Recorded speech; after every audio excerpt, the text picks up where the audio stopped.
Kecil mungil ini apakah fungsional? Namanya Epomaker TH40. Gue cukup bingung sebenarnya apakah beneran ada user dengan keyboard sekecil ini. Karena total tombolnya itu cuma ada 44. Aneh gitu loh. Seminggu pertama gue ngerasain ini udah aneh banget buat dipakai. Dan bingung banget pas mau ngetik tombol. Gue harus mencet tombol di laptop gue, jadi agak ribet gitu. Apakah minggu depannya terbiasa? Enggak. Gue langsung pindah malah ke keyboard yang size-nya tuh yang lebih masuk akal lah. Karena kesulitan gue adalah nggak adanya angka dan juga nggak adanya simbol-simbol yang gue butuhin pas ngechat. Kayak tanda tanya itu kan lumayan penting. Bayangkan gue ngechat seharian tanpa tanda tanya kan agak aneh ya. Tanda seru, tanda tanya itu kan penting banget, dan di sini ya memang ada sih, cuma jauh tombolnya nggak terbiasa guanya gitu loh. Mungkin kalau dipakai ngegame sih gue rasa fine-fine aja. Karena pas gue ngegame pakai keyboard ini, main Valorant ya, masih enak-enak aja lah. Memang walau kadang-kadang kepencet FN lah, spasinya agak dibelah kan. Jadi ya kadang-kadang aja sih yang gue kepencet FN, tapi so far masih oke-oke aja gitu. Di luar ngegame tuh yang awkward lah jadinya gitu. Tapi kalau dipakai buat ngetik, ini keyboard sih boleh juga suaranya. Kalau ngetik kalian gak ada tanda bacanya ya, kayak gini suaranya.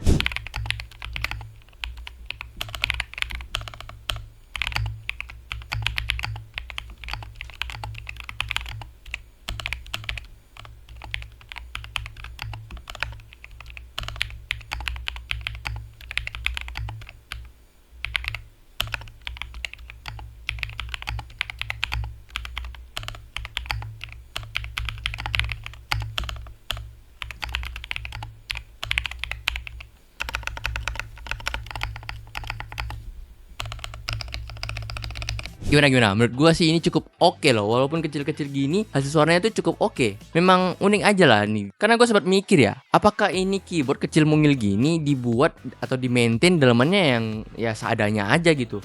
Ternyata sih cukup oke ya di maintainnya ya. Karena kalian bisa lihat di bagian bottomnya itu ada poron yang nempel ke PCB sih sebenarnya. Memang bottomnya memang kosong aja sih, tapi nggak kopong-kopong banget pas diketik gitu. Terus di atasnya ada PCB hotshot 5 pin, short facing. Nah, di atasnya lagi ada PLT, EXP switchpad, dan poron foam lagi. Plate-nya ini dia pakai polikarbonat, jadi kenapa suaranya cukup talky ya. Menariknya kalau kalian mau setting-setting makro juga di sini ya, atau RGB, itu nggak pakai software, dia udah support VIA. Kecil mungil ini udah pakai VIA bos. Tapi yang lebih gilanya sih soal harganya. Keyboard ini ada di harga 1,2 juta. Gila gak? Harga yang sama dengan keyboard size 70, 60. Yang 60 masih oke. Masih bisa lah kita pakai. Ini size 40 gak tahu dah. Gue gak bisa berkata-kata lagi sih. Tapi ya memang kalau dipikir-pikir, orang-orang yang bakal beli keyboard ini ya tentu sudah punya keyboard lainnya yang size-nya tuh lebih lengkap lah. Untuk varian switchnya juga memang gak neko-neko ya, ditawarkannya cuma ada 2 varian aja. Gue rasa biar Epomaker sendiri juga gak perlu ngerilis ataupun ngeproduksi terlalu banyak keyboardnya.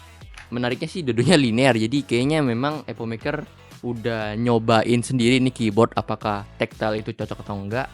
Dan akhirnya berlarinya ke linear sih, gue rasa seperti itu. Tapi kalau dipikir-pikir kustomisasi keyboard ini tuh cukup menarik. Kalian tinggal ubah switchnya, terus keycapsnya kalian ubah lebih mantep gitu kan. Dan dalamannya dikasih tape mode ataupun silikon lagi. Terus ya harusnya sih suaranya jauh lebih enak. Tapi memang cara typing experience-nya aja sih yang agak awkward ya. Oh ya, untuk konektivitas juga kalian sih gak perlu khawatir ya. Karena dengan harga segini tentu udah harusnya lengkap. Karena harganya harga keyboard pada umumnya kan.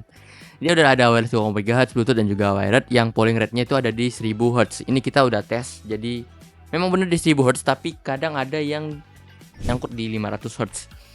Overall sih dia lebih stable di 500 Hz gue lihat munculnya.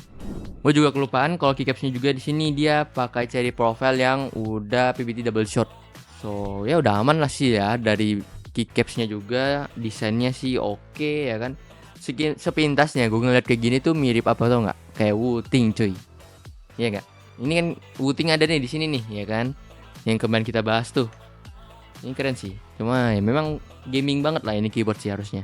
So gue penasaran apakah kalian tertarik sama keyboard satu ini yang mungil gini. Dan gue rasa juga keyboard di luar sana gak ada yang sekecil ini sih ya. Coba deh kalian share di kolom komentar apakah kalian kira-kira bakal beli keyboard kayak gini kalau harganya segitu. Ataupun kalian ada insight-insight lain di kepala kalian yang pengen kalian curahkan. Udah, mungkin segitu dulu untuk pembahasan gue kali ini. Kalau suka subscribe channel ini, kalau channel ini bermanfaat dan kasih tau gue produk apa lagi yang kalian pengen gue bahas. Segitu dulu, gue pamit diri. Bye bye. Linknya kalian bisa beli di deskripsi.